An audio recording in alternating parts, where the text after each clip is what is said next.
So another morning for us doesn't start with coffee, but with yet another adventure. I think it's clear to us why and what we're going for. Some tools, the trusty car, Sanya, me. That's it, we're heading out 150 kilometers. How, why, and for what? I'll explain everything later. As you've probably guessed, this is our new project, which we've decided to approach in a completely different way. Over the past 2 years, there have been a lot of comments saying you're tired of waiting for us to finish the Volgati and the Bukhanka, and it all turned into a soap opera. I agree with you on that. So we came up with the idea to do things differently. First, finish the project, and only then start releasing the episodes. That's exactly what we did. After announcing this project in our Telegram group, there was a lot of criticism. Yes, I agree that it's a very controversial concept, and that's exactly why we chose it. I think it's an ugly duckling. You can love it or hate it, but you definitely can't ignore it. What more? By the way, I gathered all the most biting comments and asked Artyom, the creator of the project, what he thought about them. Here's a hurtful comment. What's up with the taste of the person who made this? I agree. This time the guys had traveled over 100 kilometers and reached the cellar donor. There was a large tank. Well, the tank is there. Everything is routed under the tank. It didn't fit. Oh. Shall we start it? Yes, we will. Now the battery. The car is on fire. It's not clear yet what's here. For horses, canopy. Canopy? Well, the car worked well. After 5 minutes of inspection, it became clear that the car was not on fire after all. A person can fit in. How many people? As many as you can fit. That's how many people can get in. In short, there are a million questions about the car. I don't know if you can see it or not. The plate is like this. Everything is filthy. Everything is just as really bad as it gets. Initially, our plan was to find a donor car already with an integrated motor engine and a strong frame. But at the same time, it shouldn't be a museum piece, of which there are plenty for sale too, but at a very high price. And this option seemed ideal to us. Well, the specimen is definitely cool, but there are definitely some questions. In the photos, everything looked a lot more interesting. The description also made it sound a lot more interesting, but still, the car definitely has character. It's a pure convertible, perfect for chilling in the sun. For now, I really don't know if we're gonna buy it. At the very least, the price definitely will not be the one that has been mentioned. Just $1,000 for a car with a VW engine and a solid body. Spoiler alert, in the end only the frame and a bit of the suspension will remain from all of this. But we've already come a long way and there really weren't any other options on the market. So the guys are loading the Louis onto the trailer and we're going to meet the person responsible for this design. Timur, hi. Hi. I think everyone will be very interested to know what you're doing in Japan. I'm working.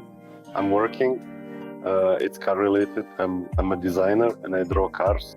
You're being very modest because I know you work at a specific company. Maybe you don't want to talk about it, but if you can, please clarify because that's important information. I work at Mitsubishi. Probably everyone has heard of it, especially those who are interested in cars. Yes, I design exteriors and overall I've probably been working at Mitsubishi for about a year and a half now. Listen, can you tell us how it happens? I mean, it seems impossible to get a job at Mitsubishi, especially as a designer. So you're just an ordinary Russian guy who knocked on Mitsubishi's door and they hired you.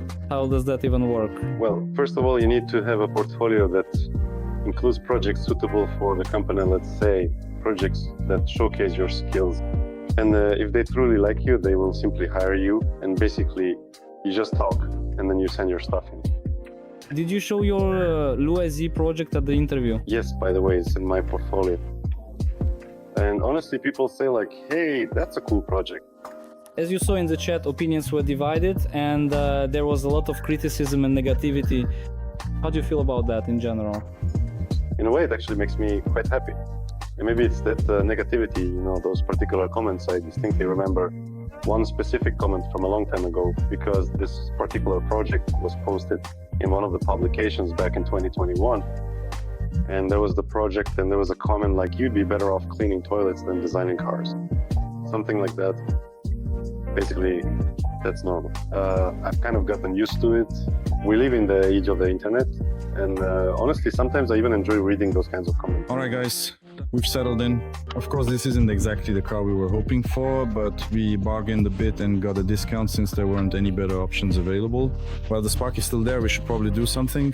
They loaded us up with a bunch of stuff, hair tarps, all sorts of things. Sanya is attaching the emergency sign. We checked our toros, made sure they're secured.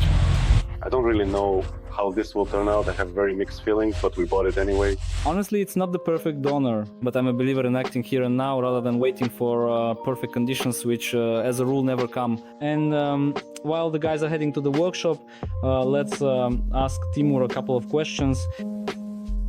There was a question about how the idea for this so-called design actually came about. How did that design originate? Speaking for myself and for you, I'd say it's really an ambiguous design, because it provokes a reaction and emotions in anyone, at least in my view. You might either like it or hate it, but it never leaves anyone indifferent. This car stuck in my memory since childhood, because I remember we were walking with my dad. This isn't some made-up story just to make it sound nice. It's just one of those simple moments, you know. We were walking down the street and he just pointed out, that's a UAZ. I looked at it and right away that car stuck in my mind. Tell me originally, what was the purpose behind drawing it? Was it just for your portfolio? Were you hoping maybe to pitch it to some factory to revive it? What was the purpose behind it? Honestly, it was just straight from the heart, really. I genuinely liked the UAZ, and I still like it as a car. And the idea that there's this lightweight off-roader somewhat underrated, you know, because it doesn't really look cool. It looks pretty modest, even cute, but at the same time it's super capable off-road, sometimes outperforming all those flashy cars. That's always appealed to me about it. It's like this seemingly harmless thing, but at the same time it can pull off something really cool. So guys, I really lightened up the mood as much as possible. Creepy car, look at this. My buddy set it up. How does all this work? Not sure. Oh, not sure I can handle this with one hand. Okay, pull this thing towards me and scratch this part just a little bit right here. Let's scratch here, scratch. Wait, I can't yet. I don't know. Well, that's it, come on. In short, this car is absolutely truly and undeniably fire. Back goes forward. Now we've got time to work on our backup project, the UAZ. The only thing is, I really don't want to touch it right now without gloves. It's all dirty, covered in some kind of grime oil. Everything is just filthy, as disgusting and gross as it gets. So the first thing we're gonna do is put in the battery, try to bring it back to life, drive it to the back of our workshop, wash it, blow it out, scoop out all the trash and junk, throw away everything unnecessary, just so we can assess the condition of the car. So we put in the battery, try to start it, and move it to the other side. The hood is on quick release mounts. I still don't believe it's gonna start right now with this whole weak battery.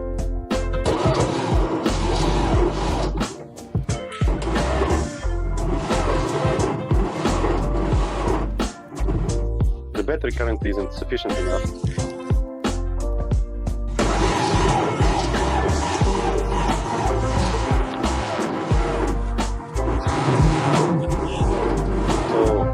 Clear we need the new battery. We won't be able to start it with this old one.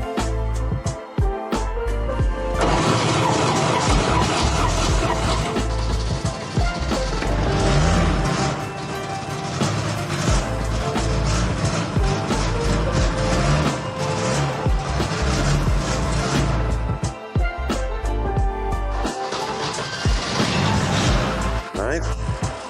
Idling.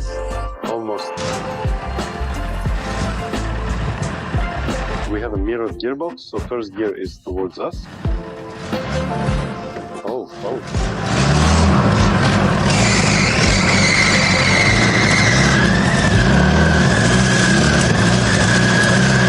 Driving the car into the workshop, we decided to throw out all the trash and give it a good cleaning. While Kolya is taking care of that, let's ask Timur a couple of uncomfortable questions. I'm curious, how did you react when some strangers, an unfamiliar workshop like us, offered you, hey, let's bring your project to life and actually make it happen? Did you take it seriously or not really? What were you thinking at the time? Naturally, the first thing I did was check, who are these guys? What kind of projects do they actually do? And my very first thought was, yeah, of course, that's absolutely awesome, because honestly, I had this particular idea because the UAZ is really my most favorite project, and I truly wanted to see it brought to life. I even thought that maybe I could somehow do it myself.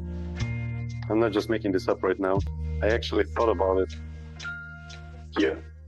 But, you know, when you truly think about the reality of things and how to actually make it happen, well, it's almost entirely unrealistic, basically, from my perspective at the moment. It's difficult, yes. So that's precisely why I really, truly, and genuinely wanted it to happen. And that's why I also offered, on my part, as much as I possibly could help, indeed, in every way to make it a reality.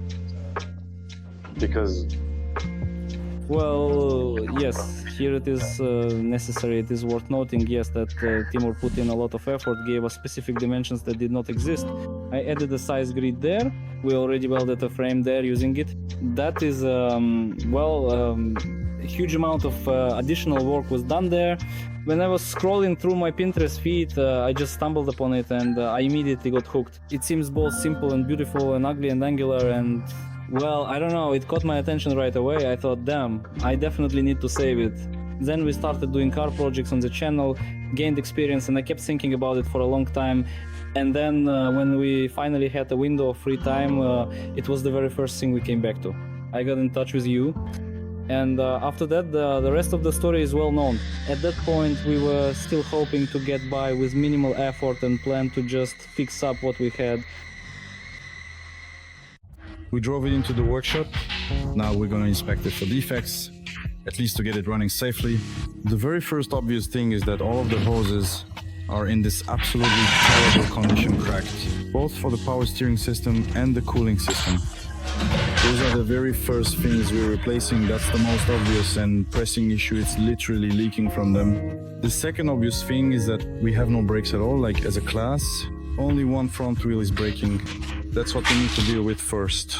I'll check everything else as I go along. As for the fuel tank, it's basically just a canister. I'd really like to have a proper tank, you know, like a real authentic one, positioned at the back, just as normal people typically have. We definitely need to thoroughly check the power steering system. I had already started the process of replacing all these various hoses located here, and it became abundantly clear that the belt responsible for the power steering mechanism was producing a very loud and persistent squealing noise, indicating a significant issue that needed immediate attention. It's completely misaligned with the others. I don't know if you can see it or not, but it's really out of alignment. Now I need to fix the power steering pump. There's some kind of welder bracket there. The guys probably tried to come up with something, some washers, nuts, something like that. It's all done very poorly. Now we'll try to figure something out, at least to mount it temporarily. This is what it looks like from below. There's some kind of little plate here, some sort of brace or strut. Something's been cobbled together here and something's been cobbled together there. The lag on the block is cracked. There's a crack on top. The belts are misaligned. They're just sitting in completely different planes. Yeah, you can see now how the belt runs like this. To mount the power steering pump, I made these paper templates out of cardboard from the pump itself. And from what I found on the engine tree holes where it can be attached, that's the gusset. And right away, I made it out of metal. The metal is 5mm thick here. I welded on a tube with an embedded nut. All of this will look roughly like this. Well, I'll show it on the car once everything's done. I'll assemble all this on the car, weld it, and reinforce it. I think those who have done similar work know very well that there's nothing worse than redoing someone else's unclear technical solutions. But once again, we're making the same mistakes.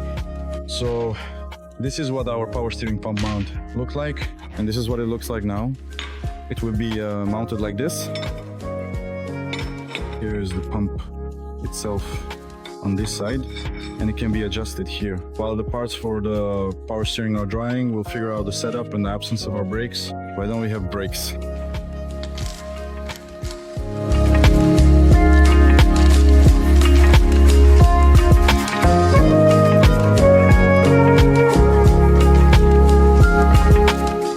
So for some reason our hub is wobbling quite a bit here.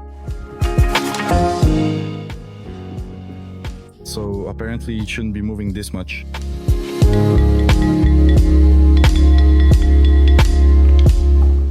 That is to say, since there is indeed a thread present here, we will proceed to carefully remove the drum by utilizing it.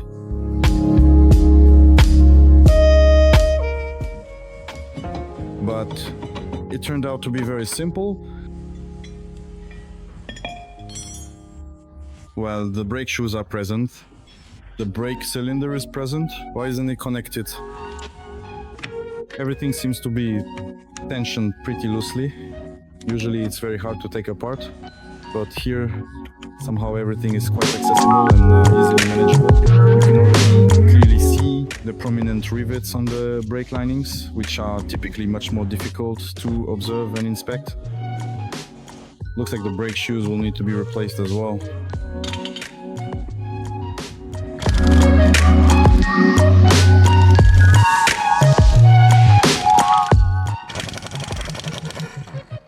So while I've disassembled all the brakes, we're waiting for parts, because it turns out it's not that easy to find brake shoes and all those cylinders in stock. Now there's time to work on the rear differential and see what's going on with it. First of all, it was making a lot of noise. And now when you engage the locker, it turns very stiffly. And it's leaking. When we arrived, there was a puddle under the car. We'll take it off and see what's wrong. At the very least, we need to remove it and check what's going on. Here, everything looks like this. The quality of the fluid is very interesting. It doesn't even pour out, it just falls out of there. I think there's nothing left to repair in there. Unfortunately, Kolya was right about this too. There's really nothing much to fix in there. But in any case, we have to remove this differential. After all, we based everything on the original luas. That's it. And basically, the outer shell fit onto it very neatly without any major modifications. You slightly adjusted the model for the wheelbase, but even then it wasn't like there was a 20 centimeter difference. We just tweaked a couple of centimeters and everything fit perfectly. When you were designing it, did you use any specific technical specifications like the original wheelbase, or was it all done purely by eye? To be honest, it was all done by eye. The original project was purely how I personally saw it, visually, purely from an aesthetic point of view. That's exactly how I indeed tried to truly recreate it. Well, that's it. See, your eye didn't let you down at all, because the overall shape of the vehicle turned out to be almost perfectly suited for the standard luas base, which is a remarkable achievement. Furthermore, another significant and impactful change we were successfully able to implement was the addition of the rear steering axle, greatly enhancing maneuverability, so our rear wheels can steer as well. How do you feel about that? That wasn't part of the original design. That's it. What do you think of this innovation? That's something I probably wouldn't have even thought of. You know, when someone truly looks at your very own project from an external perspective, there's often a kind of fresh reinterpretation that occurs, and sometimes that's actually a profoundly good thing. And there are some particular things you just, you might never have even considered them at all, but when you actually see it, it's kind of remarkably cool. So overall you approve, right? 100%. Next question. In your project, you clearly have two distinct and separate models, specifically the city model and the village model. What's the idea behind that? Are there any significant conceptual differences in the underlying idea? Well, it was kind of like, two different configurations. One is a more expensive configuration, the other is a more basic. The basic configuration is the village, and the more expensive configuration is the city. So basically a more budget-friendly version and a pricier one, right? So... Yeah, basically a budget version and a more expensive one. Although, when I reviewed this project, I started thinking that this kind of division doesn't really make sense, that it's not quite right actually. It probably would have made more sense to make the city version an urban option and the village version an off-road option. I'm just now realizing that, but back then I didn't even think about it. I just gave them those names kind of ironically. I see. No deep development. It's just the idea that there are two different configurations, right? Yeah, pretty much. So this one wheel was working for us. Here, the drum is in worse condition, but you can see that it was working. A piece of it is even broken off, cracked. Let's keep looking. So to get rid of the jerry can under the hood, we bought this 20-liter tank. It's from autonomous heater, I think, supposedly for diesel fuel. A 4-meter hose, clamps, fittings, all sorts of things. Now we're going to install it. Most likely, I'll put everything right here. This solution isn't exactly super temporary, but it's probably not going to be permanent either. It actually fits here really, really well. So 20 liters enough for some rides, since the car isn't used every day. Also, yesterday I was already working under the hood on the fuel supply hose. We decided to keep the primer bulb and install the filter right here. From here it will go to the tank, and most likely I'll run the hoses through the cabin. First of all, it's easier, closer, and hopefully safer. We won't rip them off on any grass bumps or anything like that. So the hose will run neatly down here and straight into the tank so that nothing extra is hanging under the underbody. I think that makes sense. And how did you originally, this was, well, by design, an electric car, right? I mean, obviously it's a modern interpretation and yours could be electric. Well, we kind of tried to make one electric car, and it actually turned out relatively well, but it's relatively troublesome and complicated. So here we decided not to get bogged down with an electric car and made it with an internal combustion engine. How did you feel about that? I was fine with it. To be honest, I don't really like electric cars that much.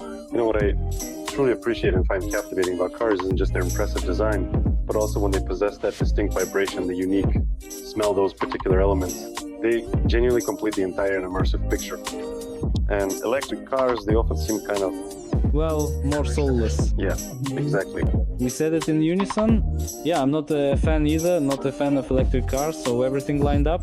We made it with an internal combustion engine, and we'll probably use it a lot. So this is how we've installed the tank. There's space everywhere, nothing is rubbing against anything. The fitting comes out right here, and it doesn't get in the way.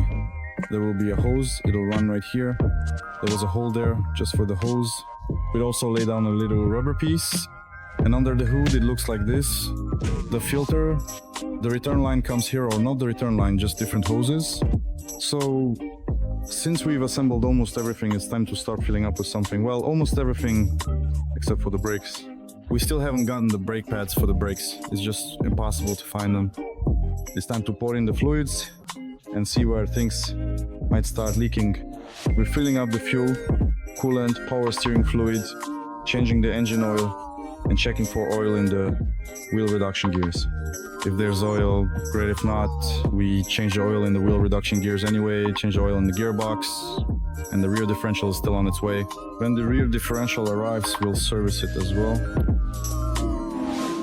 Yeah, and in your model lineup you have 3 or 4 cool colors. Is there any priority among them? What's your favorite color? Which color would you ultimately like to see the first prototype in? Well, my first idea was just silver, because what's the advantage of that color? It's that the surfaces are very visible, and somehow it gives this Louisiana modern look, I think. For now, we've settled on a dark silver. Basically, you probably saw our test paint job that we did during the trial assembly. Yeah, well, in my opinion, it's cool. It really highlights all the lines and looks fresh and modern. Yeah. To be honest, I haven't seen it in person yet. I haven't had the chance. But because I guess things like paint are best seen in person, since it has... Well, yeah, you need to see the volume, the depth. The camera always makes the image look flatter. right? So let's probably for the finale go through all the comments and opinions. People wrote there's a lot of negative stuff, but people are writing let's just give literally a one or two word response to each. So your comment, yes, there's some truth to it, or no, I disagree. Well, literally just a couple of words. Yeah, so people are saying that's the whole point. It looks so crappy that it's actually not bad. Why not? But as for maize, Yeah, for me, yes. This, really reflects the comment, really the project itself. The fact that you look at it and it's really weird, but that's basically its main advantage because it's hard to just walk past it. The front could be a bit more brutal, of course. I don't quite agree. To me, it genuinely seems like the Louis Z itself is rather kind of cute, and that's precisely why it's so appealing. Yeah, I really think so too. That's kind of its defining characteristic. You look at him and want to hug him, right? Yes, that's exactly it. Platypus. Why not? By the way, it fits. Maybe the next project of Luaz, if I do it, I'll call it that. Eat. Green. This Porsche Green color. What is it like? British Racing Green. You get it? Exactly the same. So basically we've got drips here. The oil is draining into two buckets. There are 3 drain plugs, and the plugs look like this. This is what they have on them. We probably have to fill it with oil now and then change it again. This will be like a flush. At this point, our plan was to get all the technical components in order, service the car, and then leave the technical side alone to focus on the exterior. But as they say, appetite comes with eating. Spoiler alert. Our appetite really kicked in. The most expensive package for this series has finally arrived. For this car so far, this is the most expensive thing we've bought. But hopefully it's worth it. Dust cover off. And here it is, the star of the show, a new Louis Z rear differential. It appears to be older than I am, because finding a new one is, in my opinion, a real stroke of luck, especially since the price was higher than the other offers on the market. But we decided to get a new one, because most of the used ones are probably not in much better condition than ours, even with protective covers. This is what it all looks like. There was also a thought kept popping up that this is what an off-roader from Leopold would look like, and in general there are a lot of associations with Leopold, the cat's car. Someone even sent a screenshot. Do you even remember that car from the cartoon? Yeah, it's that distinctive red, that vibrant red coupe with, those quite cartoonish proportions too. By the way, I actually really like that particular coupe from Leopold the cat. It has a certain charm. People are also commenting about the taillights, by the way. There was 1 or 2 comments saying that the taillights aren't practical, that sand will scratch them on the sides. Yeah, could you share your thoughts or ideas about these taillights? In the renders they retract and extend. So what's the idea here? The idea was that when you go off-road, you don't really need the lights there, or rather the taillights. Taillights, basically, you just don't really need them in that situation. Well, that's pretty much how I understood it. And you know how we want to implement this? So it's a bit different. And there will probably be even more logic to it. So they won't just slide out, they'll actually fold like this. But still, some of their functionality will remain. So this outer edge, just like with the slipper, will work the same way. That's why, in my opinion, this implementation actually adds even more logic to it. Yeah. I absolutely agree with that. Because even when you're off-road, you definitely need those brake lights, since for the vehicle behind you, it certainly wouldn't be great without them. Yeah, here's another slightly hurtful comment. What's up with the taste of the person who made this? I agree. Like I said, my tastes are pretty specific, and this is the direct result of my personal tastes. So, honestly, there's nothing offensive about it. Well, okay, it's cool that you see it that way. Yeah. Again, people are saying that this is our answer to Elon Musk and the Cybertruck. Well, it's kind of a tongue-in-cheek response, yeah. I mean, this could very well be our own vision. Yeah, I actually think it's even better Listen, do you truly think there's any real chance that Elon Musk might actually notice it, since it's, well, basically an almost completely real car now? Like, maybe we'll tag him somewhere. What do you truly think? How exactly would he react if he actually saw a post like that on Instagram?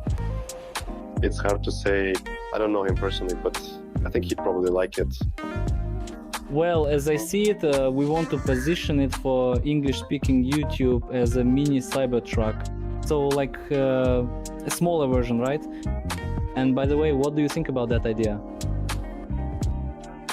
Well, I think it makes sense because that's what in America they never had the Louis Z in their history, so it would be easier for them to connect those two dots, Louis Z and Cybertruck, or rather mini Cybertruck and Cybertruck. It's probably just more understandable for an English-speaking audience, so why not?